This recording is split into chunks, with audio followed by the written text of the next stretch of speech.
ময়লা ফেলার প্রয়োজন হলেও দেশকে পরিষ্কার করি এই শিরোনামে শনিবার সকালে রাজধানীর ধানমন্ডির রবীন্দ্র সরোবর থেকে পরিষ্কার পরিচ্ছন্নতার এই অভিযান শুরু হয়। এতে নতুন প্রজন্মের শতাধিক শিক্ষার্থী অংশ নেন। ময়লা আবর্জনা ফেলার ক্ষেত্রে সমাজের সবাইকে সচেতন করতেই তাদের এই প্রয়াস। দেশটা আমাদের, পরিবেশটাই আমাদের, তো আমাদের একটাই লক্ষ্য হচ্ছে পরিবেশটাকে পরিবর্তন করা, মানুষকে একটু সচেতন করা। নিজেরা যে ময়লাটা করছি এটা যেন না করি। বাইরের দেশের লোক আমাদের দেশে প্রতিনিয়ত চলাফেরা করে, তারা আমাদের পরিবেশ সম্বন্ধে জেনে ফেলছে যে আমরা কোন পরিবেশে আমরা বেড়ে উঠছি। দেশটা তো আমাকে পরিষ্কার রাখতে হবে। আমি যদি একা শুরু করি, আমাকে দেখে আরো অনেকজনই শুরু করবে। প্রতি বছর ফেব্রুয়ারি মাসের প্রথম শনিবার সারা দেশে পরিচ্ছন্নতার এই আয়োজন করে আসছে সংগঠনটি।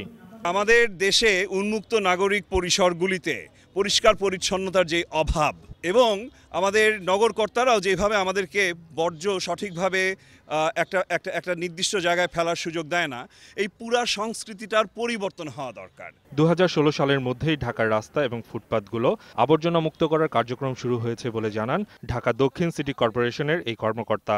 ঢাকা সিটি কর্পোরেশনের সঙ্গে বিভিন্ন প্রতিষ্ঠান পরিচ্ছন্নতা কাজে এগিয়ে এসেছেন এবং এই ঢাকা শহরকে একটা পরিষ্কার পরিচ্ছন্ন শহর উপহার দিতে প্রত্যেকেই এগিয়ে এসেছেন। দেশব্যাপী আবর্জনা পরিষ্কারের অসম্ভব এই কাজকে সম্ভব করতে রবীন্দ্র সরোবরে উপস্থিত ছিলেন নায়ক অনন্ত জলিল। আপনাদের সাথে আমি এই মিশনটা শুরু করতে চাই, ক্লিন ঢাকা, দেশকে পরিষ্কার করা, ভালো কাজে আপনাদের সাথে থাকতে চাই। একই সাথে সারা দেশের বিভিন্ন স্থানে এই পরিচ্ছন্নতা অভিযান চলে একযোগে। এই সময় রাস্তাঘাটে যারা ময়লা আবর্জনা ফেলবেন তাদের আইনের আওতায় আনার আহ্বান জানান। মাহমুদ হাসান, 21 টেলিভিশন, ঢাকা।